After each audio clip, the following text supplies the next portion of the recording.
volume e o padrão, certo? Então,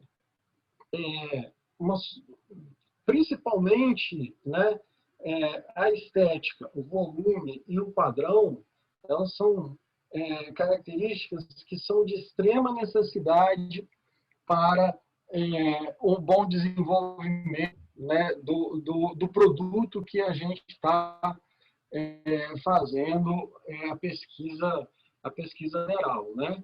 Por exemplo, nenhuma, né, estética e padrão são situações que, em outros tipos de mineração, a gente não procura. São características exclusivamente, né, voltados para a rocha ornamental, certo? Então, né, a gente tem aí um fluxograma, né, em que está sintetizado quais são, né, as etapas que a gente tem que se... Desde, né, obviamente, só uma síntese, né, não está aprofundado, né, das características da rocha que a gente tem que buscar, que a gente tenha um bom produto. Então, essa primeira parte, voltado mais para a parte de pesquisa mineral, né? Então, na parte de pesquisa, da prospecção e pesquisa, a gente tem que fazer, né, um bom levantamento topográfico, certo? Um mapeamento geológico estrutural, né, o estudo do afloramento e, né, o estudo da superfície, né? Ou seja, a gente praticar sondagem, né, e também aplicar aí a geofísica, né? Esse equipamento aqui, esse amarelo, não sei se vocês estão conseguindo ver aí no que eu estou apontando, o nome desse equipamento aqui é um martelo, né? Martelão, que é comumente conhecido no setor, né? Ele é um equipamento a combustível, né? Gasolina, geralmente. Então, para a gente começar a fazer uma pesquisa mineral, tem que levar isso aí até o campo, né? Ter carregadores e operadores para esse equipamento, para você fazer a perfuração, né, da rocha e, a partir daí, fazer um pequeno desmonte para você retirar amostras, e essas amostras serão encaminhadas para caracterização, né? Esse aqui do lado, esse vermelho aqui, é um drone, né, que está carregando, né, um equipamento chamado GPR, né, um equipamento de geofísica muito aplicado na rocha, no setor de rochas ornamentais. Assim, muito aplicado, quando eu digo, ele tem uma aplicabilidade muito grande, né, é uma ótima ferramenta a ser utilizada, colabora muito os seus resultados para os que comportam em subprofundidade, né? Mas é pouco aplicado, ainda não tem tantas empresas que aplicam essa metodologia, né? Utilizando aí a geofísica, certo? Essa segunda parte já é a parte de caracterização tecnológica, né?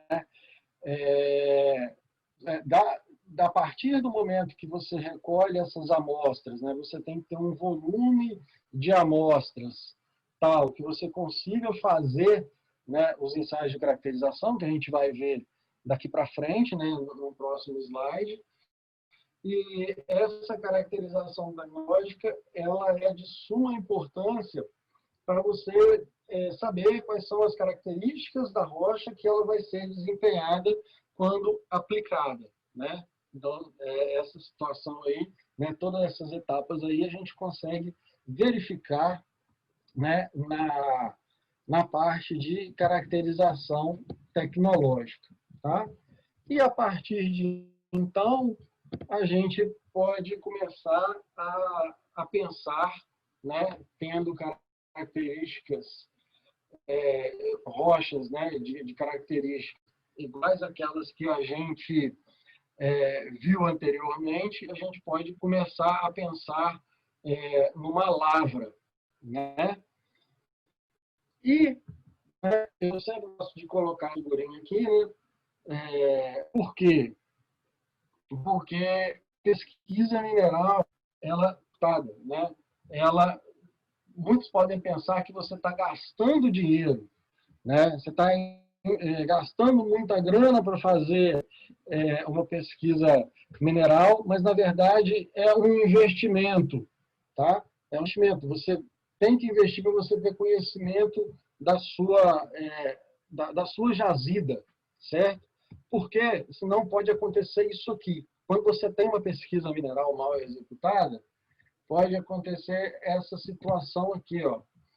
Lembra que eu falei anteriormente que a gente precisa ter um padrão, né? A gente precisa ter estética? A gente consegue ver aqui, né? Nesse paredão aqui, né? E aqui numa outra vista, né? De cima, né? Você tem o mesmo afloramento, certo? Você tem rochas que têm padrões diferentes, né? No topo você tem um padrão, na base que você tem outro padrão. Ou seja, quando você começa a fazer a explotação, quando você começa a retirar os blocos comerciais, você não vai ter um volume de material para atender, né, um certo mercado, uma certa obra, por exemplo. Né? Então, isso aí, apesar de serem dois materiais de extrema beleza, eles não vão ter um padrão, né, normal, né? Eles vão ter dois padrões aí, você consegue ver claramente que existem dois padrões e você não vai ter um volume, né, tal para você atender o seu mercado consumidor. Então, isso gera enormes prejuízos, né, para a empresa. Ou seja, essa situação ela poderia ter sido verificada se tivesse sido feita uma pesquisa mineral bem feita, né? Furos de sonda em que você conseguiria, né, identificar esse padrão em subprofundidade e você conseguiria ter, né, essa visão do seu afloramento em subprofundidade e você conseguiria saber que, apesar de muito bonita, né, a rocha, você não conseguiria ter um volume tal para que ela fosse explotada e ser comercialmente viável, certo? Então, nessa nossa primeira parte aí, né, da pesquisa mineral, a atuação do engenheiro de minas, ela está nisso aí, de você conseguir interpretar, né, fazer, né, toda a documentação, né, que a ANM e os órgãos ambientais, de controle ambiental, eles demandam para você fazer, que são exigências, né? E todos os serviços de campo, o engenheiro de minas pode acompanhar e executar, né? E ter aí essa noção de saber interpretar esses resultados. Então, para a rocha ornamental, nessa primeira etapa, a gente, né, de prospecção e pesquisa mineral, cabe ao engenheiro de minas ter essa percepção e essa interpretação, certo? A outra etapa, né, é a etapa de caracterização tecnológica. Tá? É uma etapa muito importante, tá, da cadeia produtiva de rocha ornamental e que não é muito levada a sério, né, pelas empresas produtoras, certo? Então, né, a partir do momento que você faz a pesquisa mineral, você tem que retirar um volume de rocha tal e que você consiga fazer e executar todos esses ensaios aqui, que são normatizados pela ABNT, tá? E esses ensaios, eles têm que estar presentes no relatório final de pesquisa.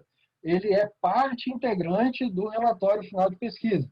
Então, vocês, como, né, futuros engenheiros de Minas, o engenheiro de Minas responsável aí, pela pesquisa, ele tem que saber, né, esse escopo aqui, né, dessas normas, desses ensaios, e, principalmente, né, interpretar esses resultados aqui. Tá? Sabendo interpretar esses resultados aqui, você vai ter a noção, né, uma boa ideia de qual vai ser a aplicação da sua rocha, né, lá na construção civil, por exemplo. Né? Você vai entender, por exemplo, né, que uma rocha que tem uma porosidade aparente elevada, ela não pode ser utilizada em áreas molhadas. Né? Ela vai ser utilizada em paredes secas, em bancadas secas, em pisos secos, mas não podem, né, de forma alguma, ser direcionadas para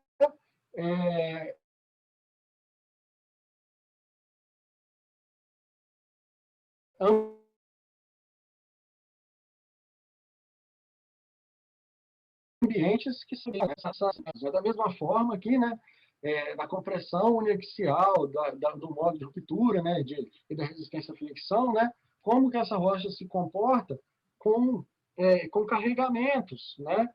Então, tem que saber integrar, né?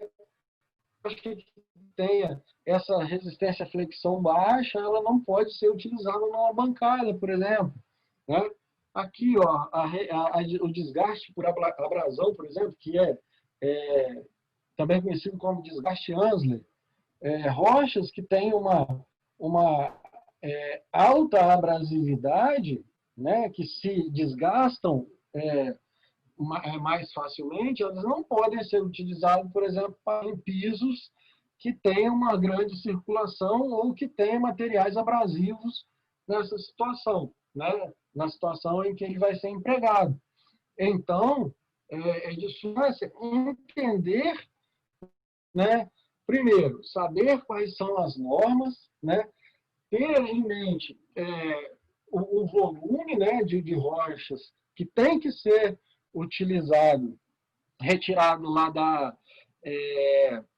da sua prospecção e pesquisa mineral, né, levar para um laboratório competente, certo? E saber interpretar esses seus resultados. Para aí você ter uma exata noção de onde a sua rocha ela pode ser aplicada.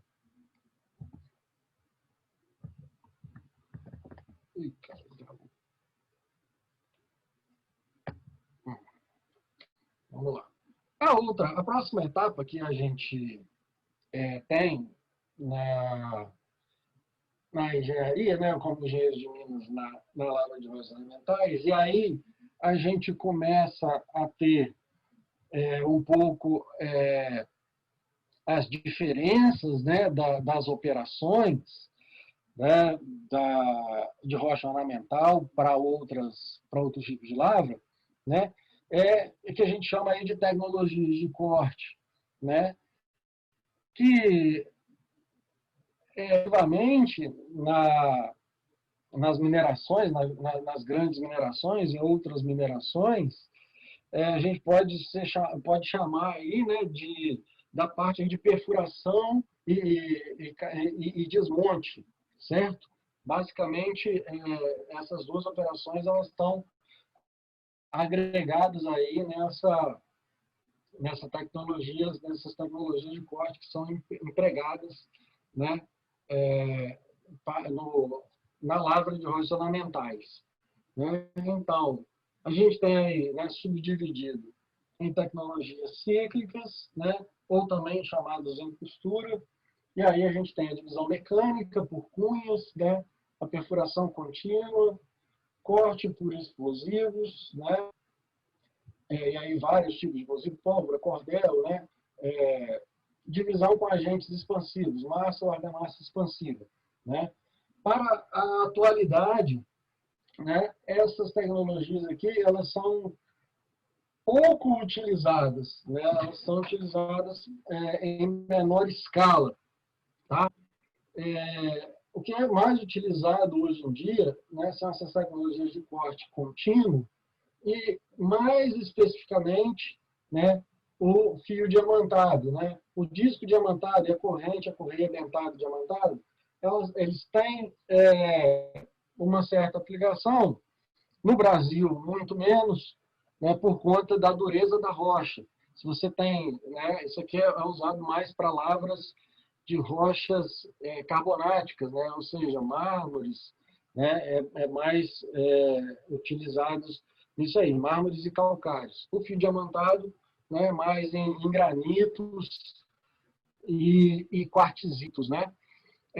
Outros tipos de corte contínuo, né, o fio helicoidal, que caiu em desuso com o advento do fio diamantado, né, o flame jet, que é o corte por fogo, né, também inutilizado por conta da insegurança, né? Você tem aí a questão da saúde e segurança do trabalhador, né? E o jato d'água que surgiu como uma grande promessa aí né, da tecnologia de corte contínuo, porém, né, com o advento mesmo do fio diamantado, né, os seus custos são elevados, né, o waterjet, em relação ao fio diamantado. Então, o fio diamantado ele ficou, né, hoje em dia, 90% das operações são utilizadas aí o fio diamantado, certo? Então, os métodos de lavra, né, a forma que a gente se utiliza para retirar os blocos, né, de rochas ornamentais são esses, né, as lavras de rochas ornamentais, né, em matacões, quando a gente ainda encontra matacões, ou em maciços rochosos, certo? E, né, a subdivisão ainda nos maciços rochosos, né, o desabamento, né, painéis verticais, bancadas, a lavra seletiva, em cava, né, ou em fosse e a lavra subterrânea. Né? E ainda as bancadas elas ainda são subdivididas em bancadas baixas, bancadas altas e bancadas ultra altas. Né? Então, né, a primeira etapa, né, é a da perfuração. Então, aqui a gente tem dois exemplos, né, de duas perfuratrizes, né, uma perfuratriz pneumática, né, em que você tem 3 marteletes aqui, né? Então, um equipamento desse substitui, né, 3 marteletes. E aqui a gente tem, né, uma perfuratriz hidráulica, né, também conhecido geralmente é chamado de perfora ou girodrill, né, em que aqui ela está fazendo a operação, né, de desdobramento dos blocos aqui, né, está marcando para fazer o esquadrejamento dos blocos. Né? A gente vai falar mais dessa operação ali na frente. Então, o engenheiro de Minas, nessa etapa aí, né, de perfuração, como que ele pode atuar? Né? Ele, né, simplesmente calculando aí o custo total de perfuração, né? Também, né, a taxa de penetração desses equipamentos, fazendo eventualmente, né, comparativos, né, de perfuratriz hidráulica para perfuratriz pneumática, fazendo esses cálculos para saber como que esses equipamentos eles têm o desempenho, né, no tipo de rocha que você está atuando, né? E além, né, de insumos, obra, né, combustível, né, desses equipamentos, como que é o consumo. Isso tudo cabe, né, a função do engenheiro de Minas ter esse controle, certo? Então, o corte, né, como a gente tinha visto lá, depois, né, da perfuração, a gente vai ter aí o corte. Né? Aqui eu coloquei 2 tipos de corte, praticamente, né? Um bem mais arcaico, né, de uma tecnologia cíclica, em que você tem o corte aqui feito por cunhas, né? Você tem cunhas de vários tamanhos, né? Começando de tamanhos menores até tamanhos maiores. Só você fazer aí, né?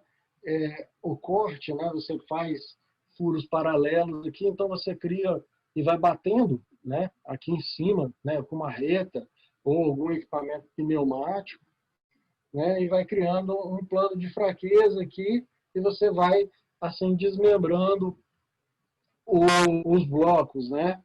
E a mais atual, que é a tecnologia de corte contínuo, né? Que é a tecnologia de fiamentado, certo? Hoje em dia é muito utilizado o fio diamantado, né, nas operações de lavra e depois também de beneficiamento de roças ornamentais. Né? Então, o fio diamantado, por ter essa versatilidade, né, por ser esse equipamento versátil, aí, né, você tem vários tipos de corte, né? Você tem o corte vertical, né? Então você faz o primeiro corte, né? Você faz a perfuração, né? A gente viu lá com a perfuratriz, passa o fio diamantado, né? E ele vai cortando, né? O tensionamento vai girando, né? Essas polias aqui, ela vai tensionando, né? As pérolas vão fazendo o corte da rocha, né? Então, você consegue fazer cortes verticais, você consegue fazer cortes horizontais e até o que é chamado aí de corte cego, né? Que você, às vezes, tem pouco espaço né, na rocha, então você consegue fazer aí o corte, por exemplo, ó, nessa direção, de cima para baixo, que é chamado de corte cego, né? Equipamento, basicamente isso aqui, né? Então, você consegue girar essa cabeça de corte aqui, né, para fazer cortes verticais, cortes horizontais. Então, é um equipamento bem versátil e bem útil hoje em que quando as lavras elas partiram para os maciços rochosos, né, você teve uma grande evolução, uma grande produtividade, um aumento de produtividade muito grande, utilizando aí os equipamentos, né, de fio diamantado. Né? Os parâmetros operacionais, né? Esses parâmetros têm que ser controlados ou parcialmente controlados, né? Pelos operadores e supervisionado pelo engenheiro. Né?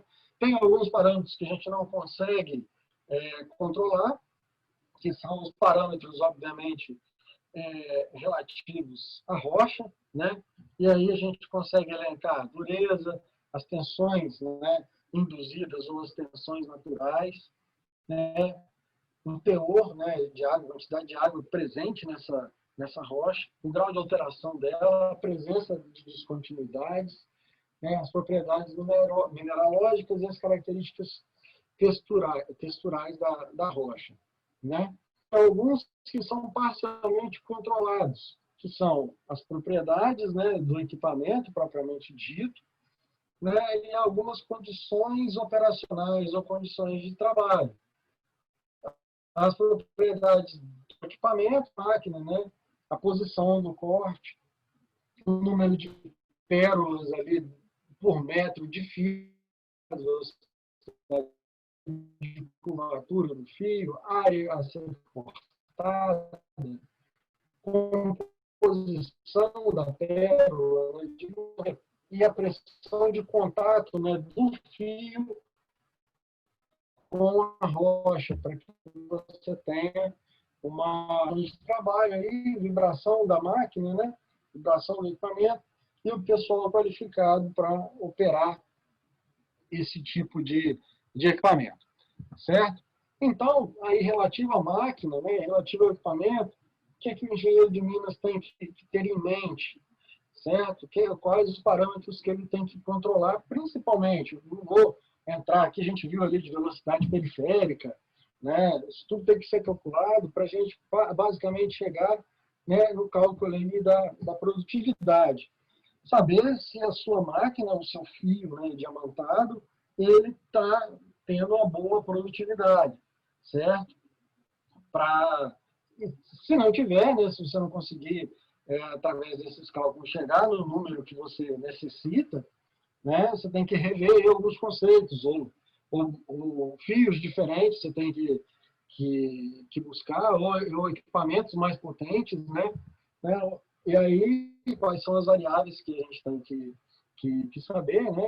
O raio, né? E o tempo de corte, isso tem que ser anotado, além de outras variáveis para a gente chegar, né, nessa, vamos dizer assim, nessa continha básica, a gente tem que fazer algumas contas anteriores, mas basicamente, em relação à máquina, ao equipamento, né, de fio diamantado, é a produtividade. Em relação ao fio diamantado, efetivamente, né, ao equipamento, né, o insumo que efetivamente realiza o corte da rocha, né, a gente tem que saber aí, né, basicamente o rendimento, que é o tanto de, né, a quantidade, o metro quadrado, né, cortado por metro de fio. Então, a gente tem uma fórmula empírica, né, a gente tem alguns parâmetros que a gente tem que saber para a gente conseguir calcular esse rendimento, né? Então, o rendimento, junto com a produtividade, né, te dá parâmetros suficientes para saber como que está, né, andando a sua lavra, né? Se está tendo, se está sendo aderente, né, aquilo que foi planejado com aquilo que está sendo efetivamente produzido, certo? Óbvio que tem outras situações, outras coisas que o engenheiro de Minas tem que ser responsável. Estou falando aqui de uma forma mais generalizada, tá? Então, o desmonte, né, efetivamente, a gente tem uma sequência aí de operações, né? Então, a gente, para fazer, né, aqui a gente tem um exemplo de maciço rochoso. Nesse exemplo aqui, a gente pode ver aqui no fundo, em que teve um corte, vários furos aqui, né, e coplanares, e que você pode ter tido um desmonte aqui por argamassa ou explosivo. Então, você tem essa separação inicial desse volume de rocha aqui, ó, chamado de quadrote, né? Então, você vai subdividir em filões, né? Voltando, aqui a gente teve esse desmonte, né? Um desmonte por explosivo, e esse corte aqui, esses cortes laterais, o corte de baixo feito por fio diamantado, né? Então você isolou esse primeiro volume de rocha, né? Tem o quadrote, isolou, e aí você vai dividir esses quadrotes em filões, né? E subdividir esses filões em pranchas, né?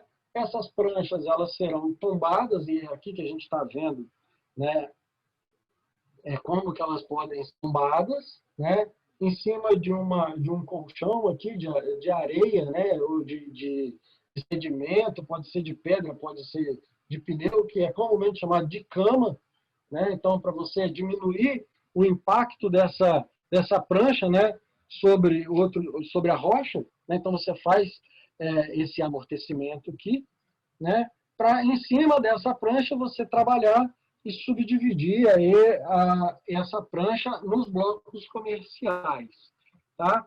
Então a gente tem essas operações, né? Espero que esteja claro aí para vocês, né? Aqui, ó, um tombamento com a retroescavadeira, né? Você já tem a prancha isolada aqui, e você faz forçando a escavadeira aqui até que a prancha seja tombada. Aqui a gente pode ver a cama. Você tem aqui, ó, macaco hidráulico, né? Ele vai descendo aqui e vai empurrando. Né? Aqui a gente tem uma carregadeira, né? Puxando o cabo de aço com um moitão aqui, que vai fazer também a derrubada dessa prancha aqui, né? E aqui a gente tem, né, travesseiros, né, que podem ser em água, né? são pillows que são chamados, com água ou ar comprimido, e eles vão inflando de tamanho e também vão fazendo aí a derrubada da prancha. Eu vou mostrar um videozinho aqui de uma operação parecida com essa aqui. Ele é curtinho, tem 1 minuto e pouquinho.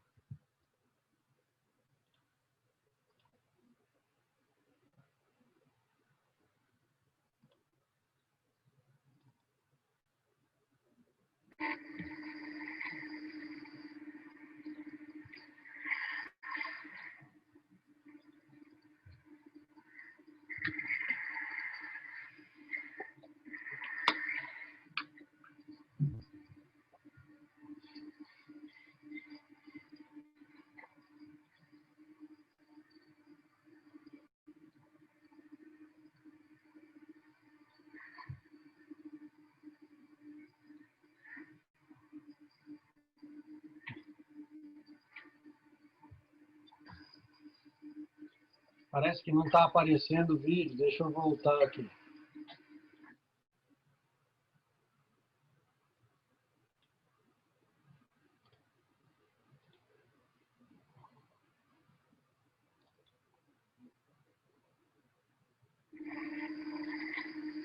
E agora? Voltou aí o vídeo? Ou não ainda? Engraçado que na hora que a gente testou, funcionou. Eu vou tentar fazer ele via apresentação. Vamos ver aqui. Peraí. Desculpem, gente. Problemas técnicos que foram ensaiados, mas deu problema agora.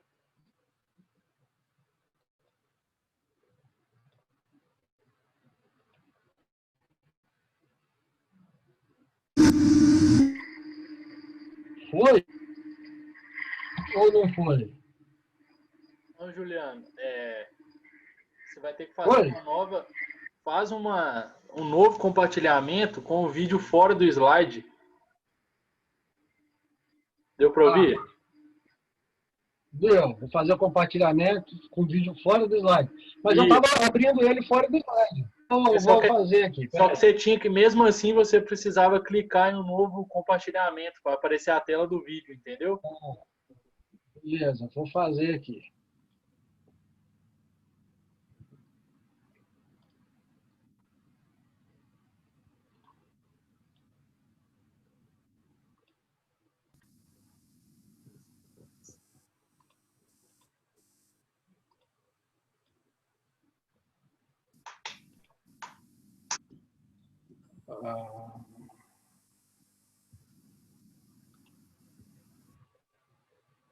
Vamos ver aqui.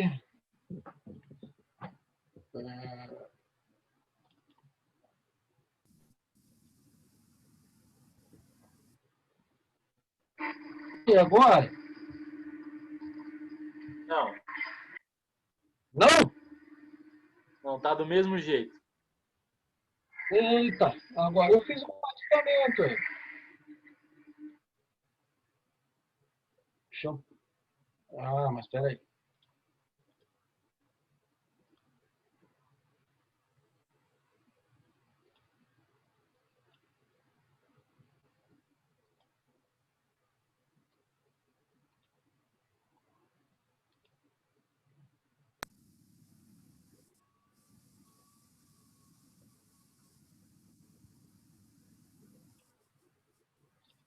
Vamos ver se agora...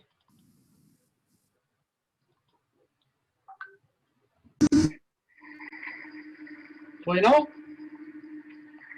Ainda não. Ai.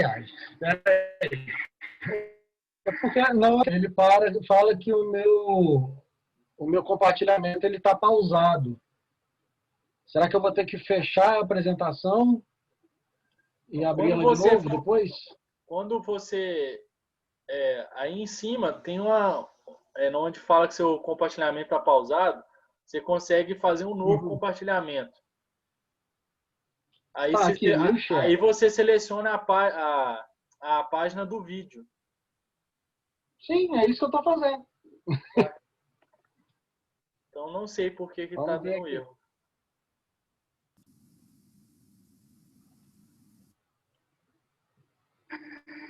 Foi, não foi não, né?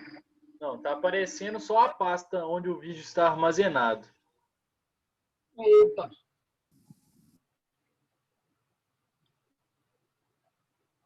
Engraçado. Juliano, fecha o compartilhamento e faz novamente com o vídeo. Você vai conseguir. Deixa eu fechar isso aqui.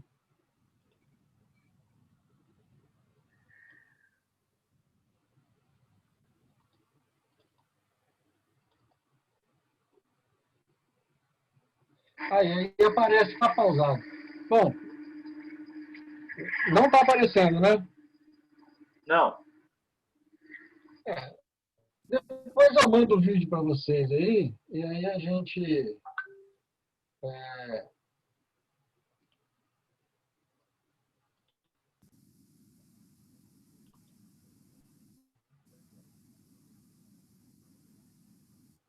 A apresentação está aparecendo para vocês? Não, você vai ter que encerrar e fazer um novo compartilhamento. Como é que faz isso agora?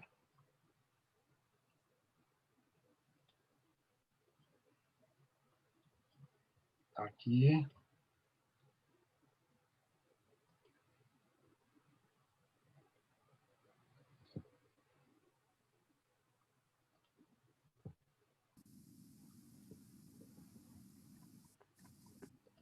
Está aparecendo? Agora foi.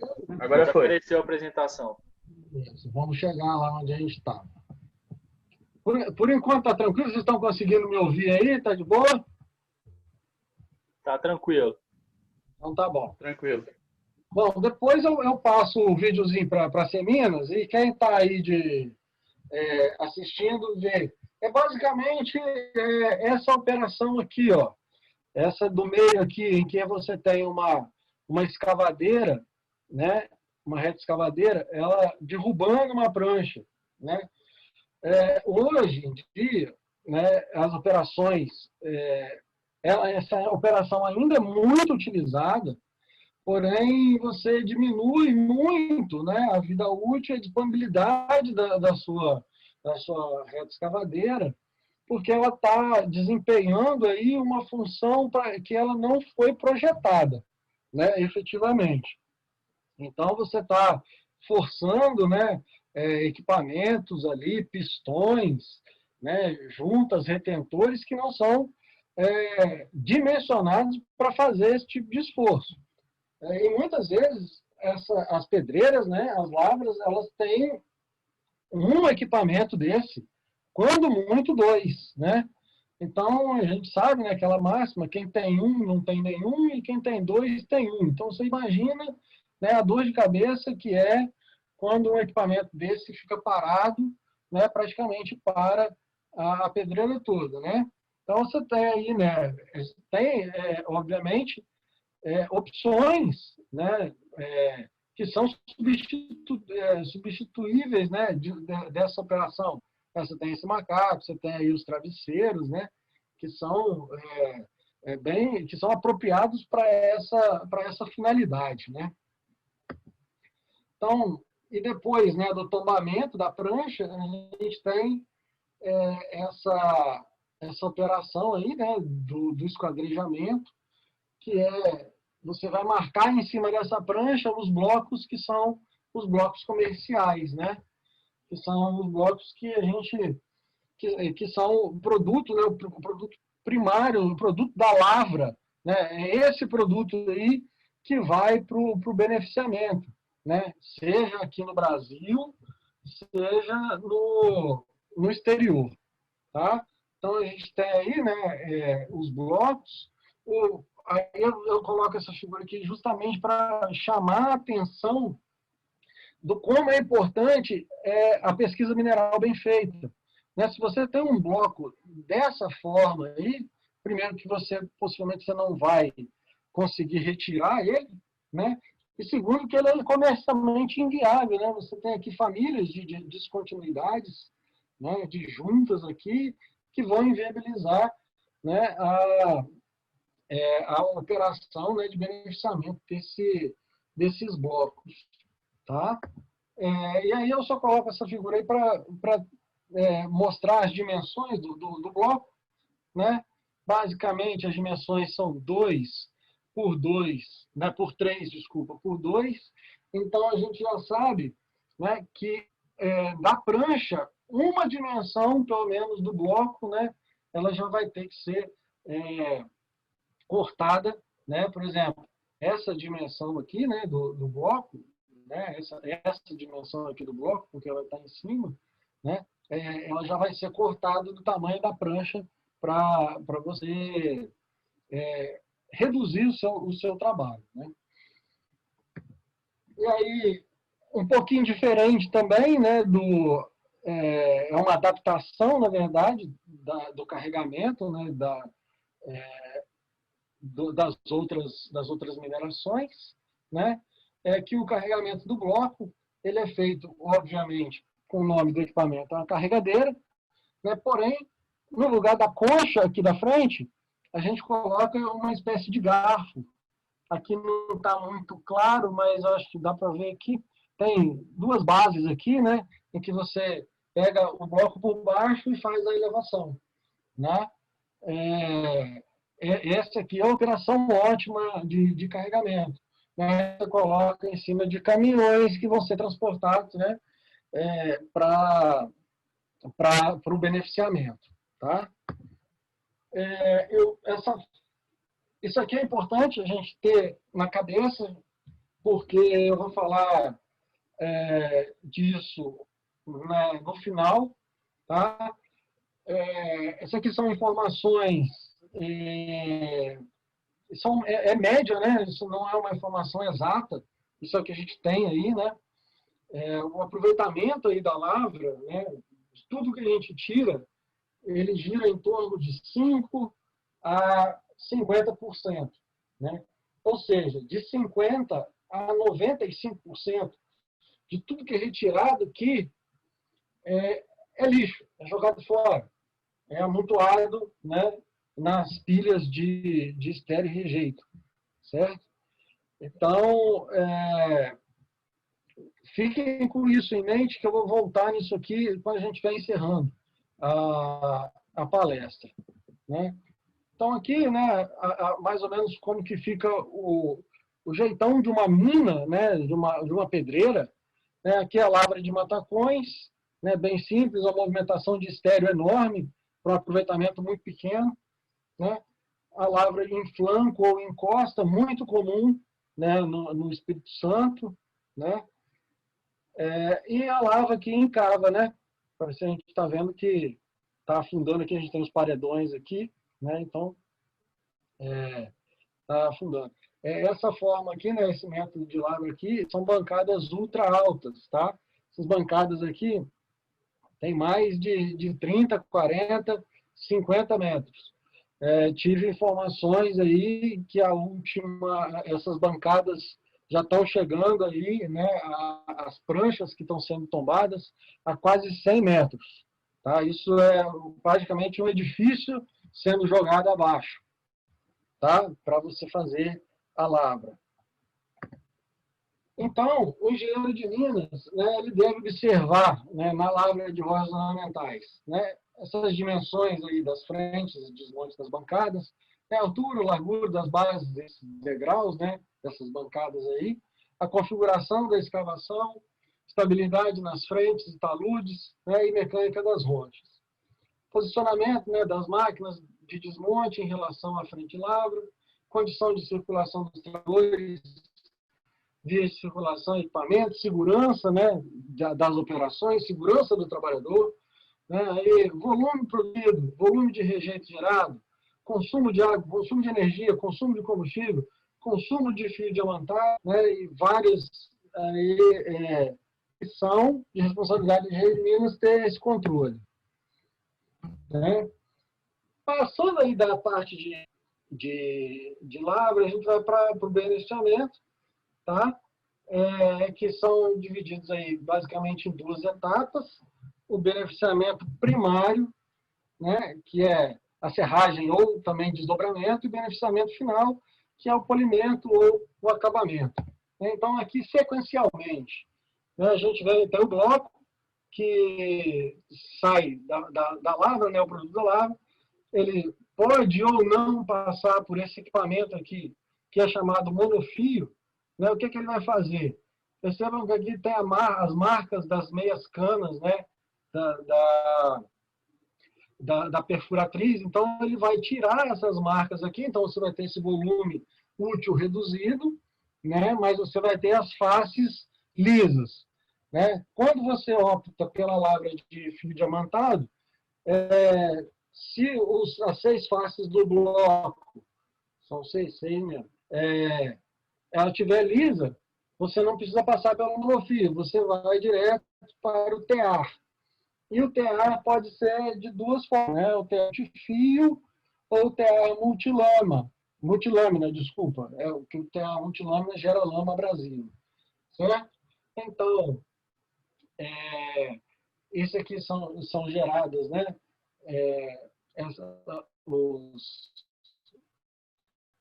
Essas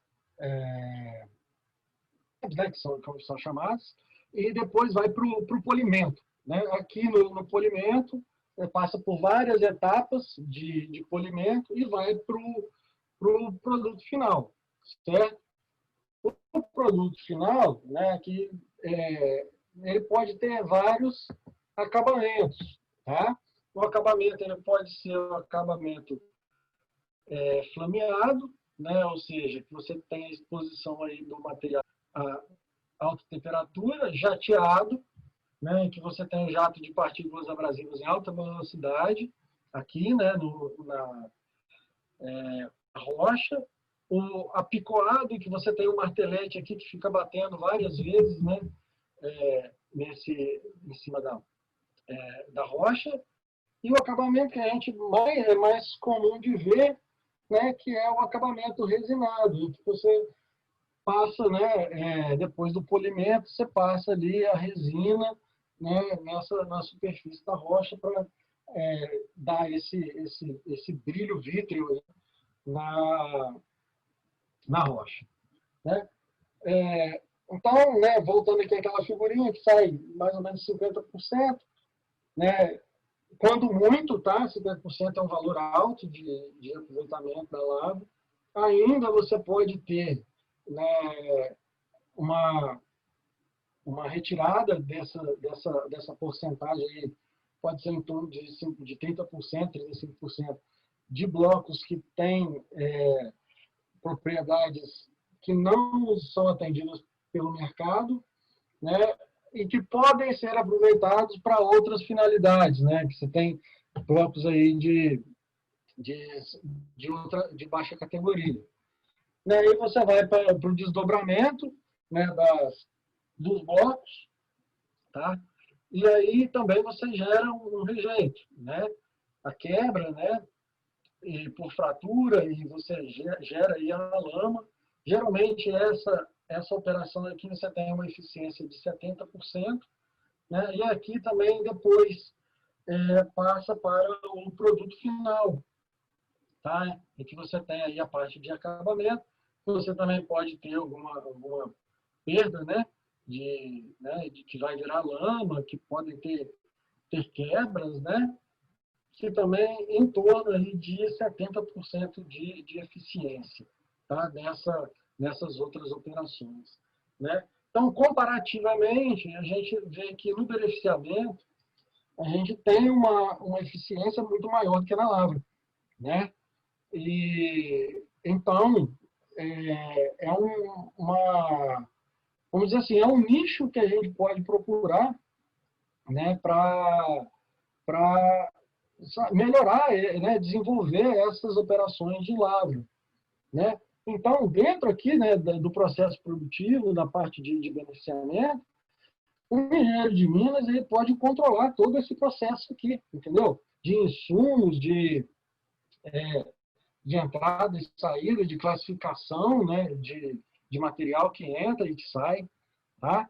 Então, essa o que o engenheiro de Minas desenvolve aqui, né, nessa etapa do processo produtivo, né, da cadeia de rochas ornamentais. Né? A gente já está caminhando para o final. Vamos falar um pouquinho do mercado. Né? O Brasil, né, é o quarto maior produtor de roças ornamentais do mundo. Tá? Você pode, varia aí, dependendo da fonte, pode figurar entre quarto e sexto. Né? E na balança comercial mineral do Brasil, né, aqui, ó, rochas, né, pedras naturais e revestimentos ornamentais, está aqui, ela contribui com 4%. Tá? Se a gente for comparar, 4% é muito pouco nessa balança comercial.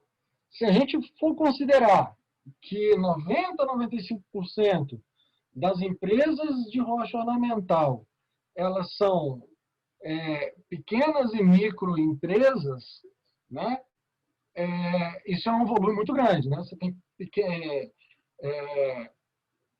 micro e pequenas empresas, né? Enfim, a quantidade de médias e grandes empresas, né, nesse setor, contribui com 4%, né, é um valor até considerável. Né? E os produtos que são comercializados, né, são basicamente três. Né? Aqueles blocos, né, que são exportados, e as chapas, que podem ser chapas brutas ou chapas beneficiadas. Tá? Que são esses produtos aí que são produzidos. Né? Os estados produtores, né, os principais estados produtores, né, é o Espírito Santo, Minas Gerais, Ceará e Bahia. Tá? Os países, né, que têm o maior destino, as exportações dessas rochas produzidas por esses estados. Né? Estados Unidos, China, Itália. Se você for pegar um gráfico desse da década de 90, a Itália ela estaria aqui no primeiro lugar. Tá?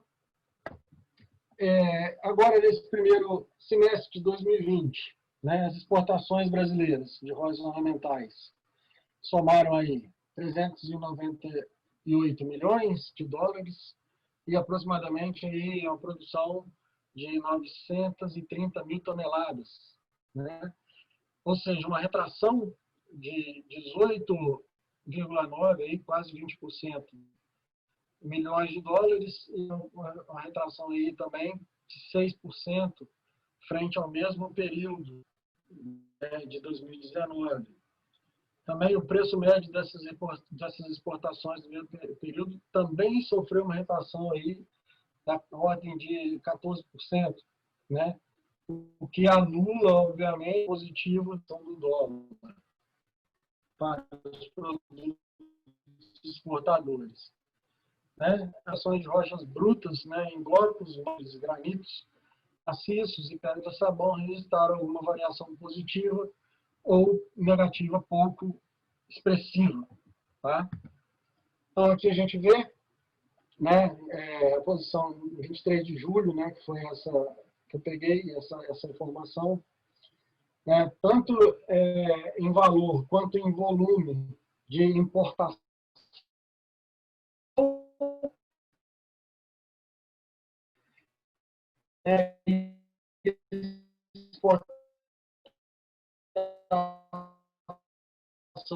de rochas ornamentais, né, do Covid-19 no setor também foi impactado. Isso falando daí das exportações, mercado externo.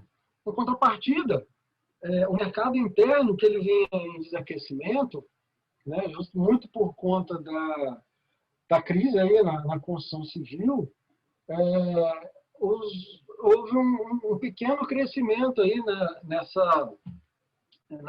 nessas vendas, né, no mercado aí consumidor interno, né, o que não substitui, né, obviamente, os valores de exportação, mas que mantém aí o mercado, vamos dizer assim, funcionando, né, nesse momento aí de pandemia. Né? Os desafios do setor, né? Sempre buscar a mão de obra qualificada e especializada para a execução dos serviços relativos ao setor. Né? A gente viu lá que a gente tem como, né, função também, né, serviços correlatos. Uma grande parte dos engenheiros de Minas trabalha bastante, né, com consultoria, né, nesse setor, então a mão de obra qualificada é muito importante. A gente melhorar, né, os processos produtivos, a parte da lavra, né, melhorar essas operações. Né. Um grande desafio do setor, né, de rochas ornamentais é promover a exportação de produtos acabados, ou seja, os produtos que são utilizados diretamente na obra, e não blocos e chapas, seja chapas brutas ou chapas beneficiadas, e sim já a bancada, a pia, o piso, né, um produto que vai ser diretamente utilizado na obra. Tá? E entrar aí definitivamente nessa onda da indústria 4.0. Né? Só que, primeira coisa, né, antes disso tudo aqui, a gente tem que esperar passar nesse momento complicado que a gente está vivendo, né, do setor de roças ornamentais e do setor geral, né, por conta da pandemia. Certo? Passando esse momento, esses são os desafios aí do setor de roças ornamentais. Eu agradeço mais uma vez as Seminas, espero que vocês tenham escutado bem, aí, espero que, exceto a falha do vídeo, espero que vocês tenham acompanhado, espero que estejam todos bem, espero que os familiares de vocês estejam bem aí, né? E a gente está só esperando passar esse momento delicado para a gente voltar à ativa. Certo? Muito obrigado pela oportunidade e eu estou aberto aí aos questionamentos de vocês. Certo? Certo. Boa noite primeiro a todos. Gostaria de agradecer ao professor Juliano por essa grande palestra, né? Acredito que todo mundo elucidou muitas dúvidas, todo mundo gostou muito da palestra, foi muito interessante, muito simples de se entender. Vou estar aqui agora primeiro lendo as perguntas dos participantes. Aí gostaria que o professor fosse respondendo de uma por uma.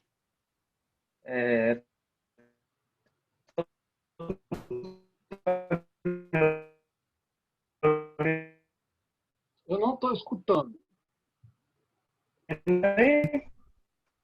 Não estou escutando.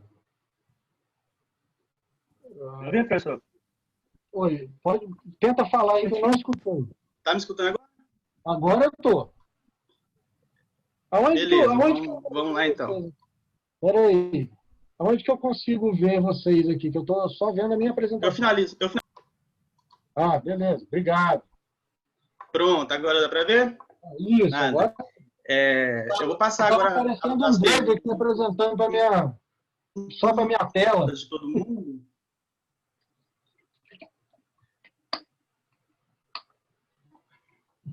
Oi, travou. Eu vou lá com isso. Primeiramente, eu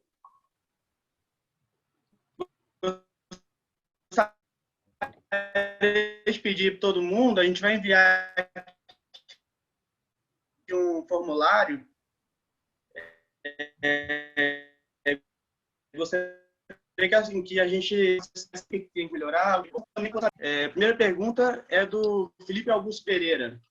Professor, qual o principal cuidado necessário na hora do desmonte?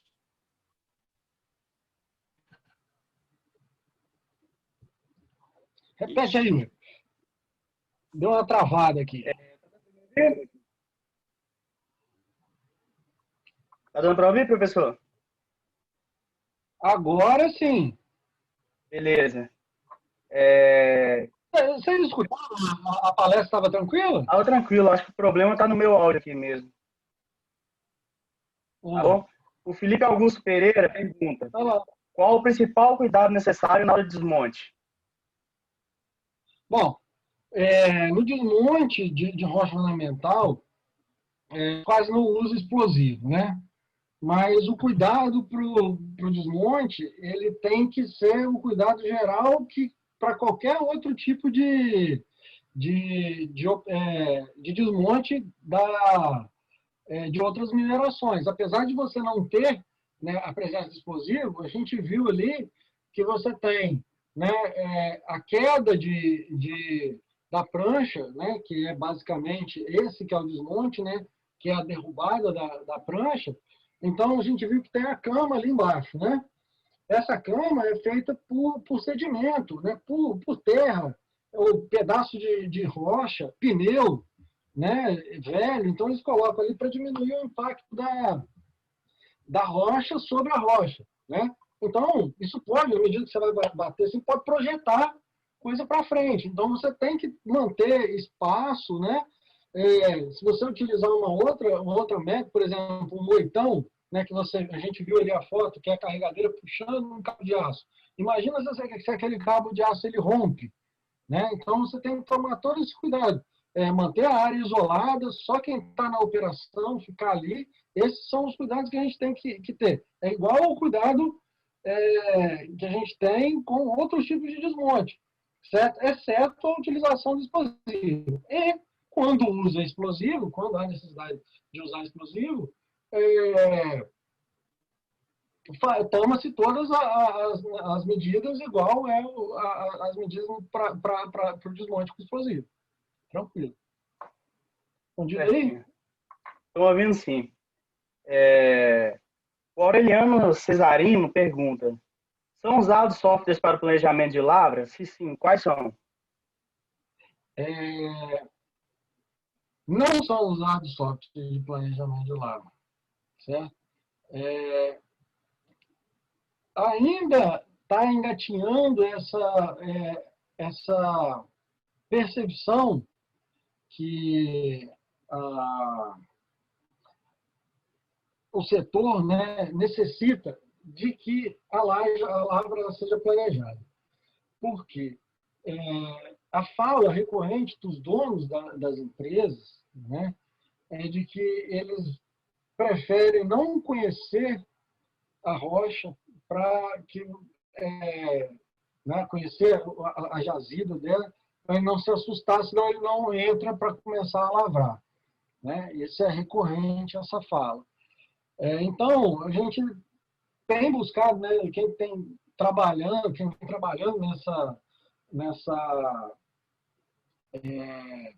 no setor ultimamente, vem buscando incutir essa política de que a gente necessita desse planejamento, qual frente que vai avançar, qual que vai limpar, o que vai fazer, né? E a gente não vê, né? Para não falar que não tem, né, software de planejamento de lavra, há uns 2 anos atrás a gente começou a desenvolver algumas possibilidades do Vulkan ter um ícone para a rocha ornamental. Mas aí a gente necessita alimentar o modelo antes, aí a gente está buscando ainda parceiros para buscar as informações para a gente começar a trabalhar, né, nessa empreitada, certo? Mas hoje em dia é raro, quase não tem software para essa utilização, entendeu?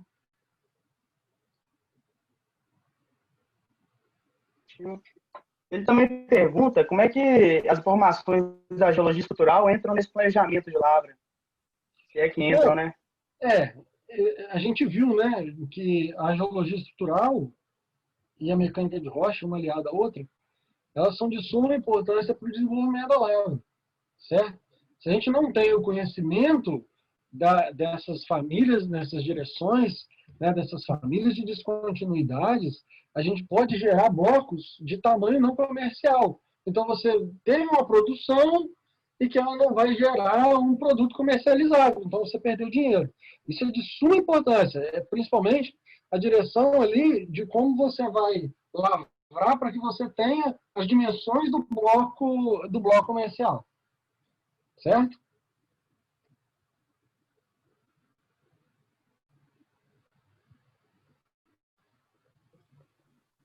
Oi, Yuri. Professor. Galera. O Luiz Felipe.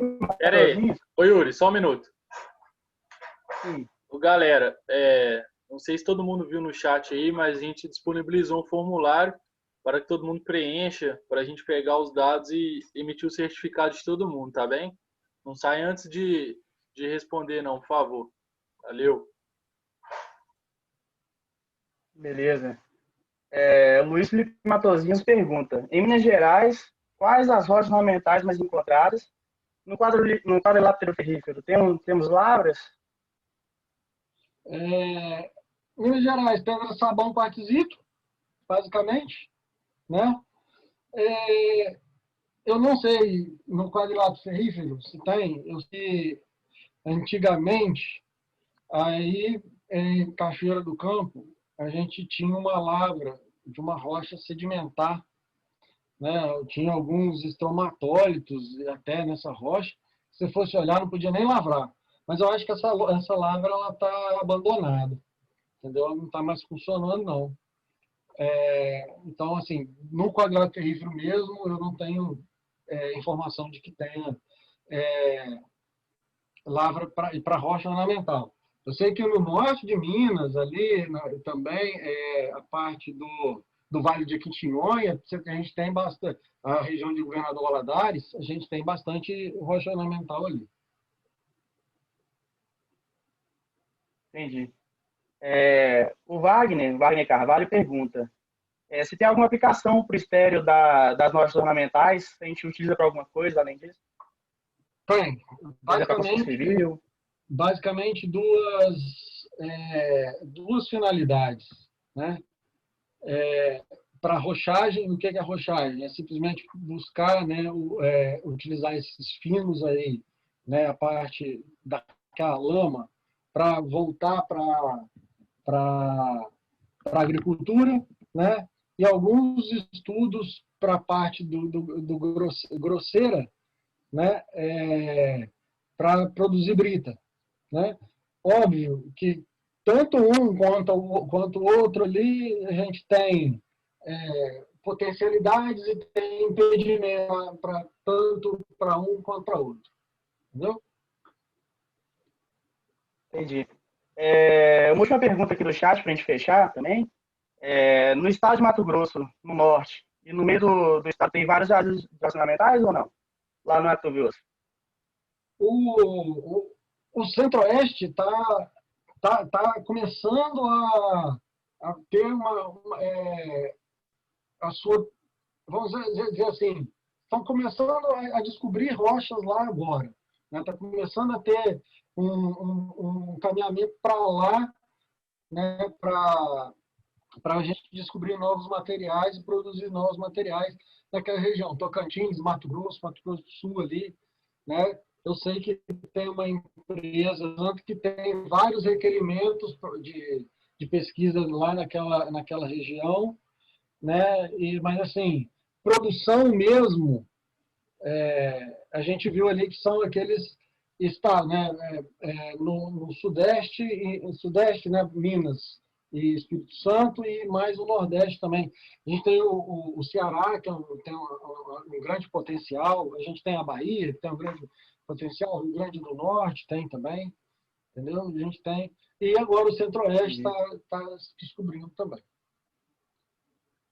Entendi, professor. Só um último aqui para fechar, então. Como é o caso de trabalho para esse engenheiro que está querendo se especializar nas rochas ornamentais? Oi? Só para fechar, como é que está esse mercado? Como é que está esse mercado de trabalho para as rochas ornamentais? Como é que o engenheiro, como é que a gente formado em engenharia de Minas pode atuar nesse mercado? Está forte? Não tá tendo muita coisa? Como é que está? Bom, o mercado de rocha ornamental ele está igual o outro, o das outras minerações, né? A grande diferença do setor de rochas ornamentais é que a gente tem pouca divulgação dessas vagas assim nesses sites de busca, né? De empregos. Geralmente a coisa é boca a boca, né? Ela vai se espalhando. E como a gente viu, né, o setor aí deu essa retraída agora, a gente está em stand-by, né? Todos os projetos que seriam iniciados, eles estão parados, né? E com baixa produção, a gente sabe que o mercado ele se fecha também. Mas, assim, o que eu falo é o seguinte, tem vaga para todo mundo que quiser trabalhar, certo? O problema é como que está essa situação nesse momento. Outra coisa muitas vezes o salário que, que, que é oferecido ele está muito abaixo daquilo que o piso é, do CREA ele demanda. Então a gente fica nessa situação, né? Mas por que eu falo que o setor está em expansão? Porque a gente tem muitas coisas que a gente pode melhorar no setor. Isso demanda de pesquisa, isso demanda a gente ter projetos para o desenvolvimento do setor nesse sentido. Então, as empresas que começarem a pensar e ver nesse sentido, né, de melhoria de projeto, melhoria de processo, né, melhoria nos seus processos, onde o engenheiro de Minas ele entra, né? E assim a gente vê, né, não tem tantas universidades que focam aí ou que tenha voltado para rochas ornamentais, né? A gente tem algumas engenharias de Minas no Nordeste, a gente tem aqui no estado do Espírito Santo, a gente tem o IFES, que tem o a engenharia de Minas, que tem bastante voltado para a rocha ornamental, né? A gente tem o Centro de Tecnologia Mineral, o CETEM, que é voltado também bastante pesquisa nesse setor. Então, o que eu posso dizer é isso, né? Quem entrar nesse segmento, a gente primeiro vai ter que esperar passar essa parte aí da pandemia, né, e voltar a esperar os outros projetos eles retomarem. Certo? Beleza. Gostaria primeiro de agradecer ao senhor, né, por essa excelente palestra, em nome da Seminas, que a gente possa ter mais outras conversas, mais outros bate-papos. É muito enriquecedor, né? É um assunto que, infelizmente, na UFOP a gente não vê muito, mas é muito interessante. Gostaria de agradecer também a todos os participantes. Lembrar que a gente vai ter mais palestras amanhã, depois da quinta-feira, dia 20. E lembrar a todo mundo que tem que fazer o formuláriozinho para a gente poder enviar o certificado. Tá bom? Será enviado primeiro. Desse jeito, encerro o nosso primeiro dia da Semana dos Mineiros. Novamente, professor, muito obrigado. Nada, eu que agradeço. Um abraço para vocês, boa noite.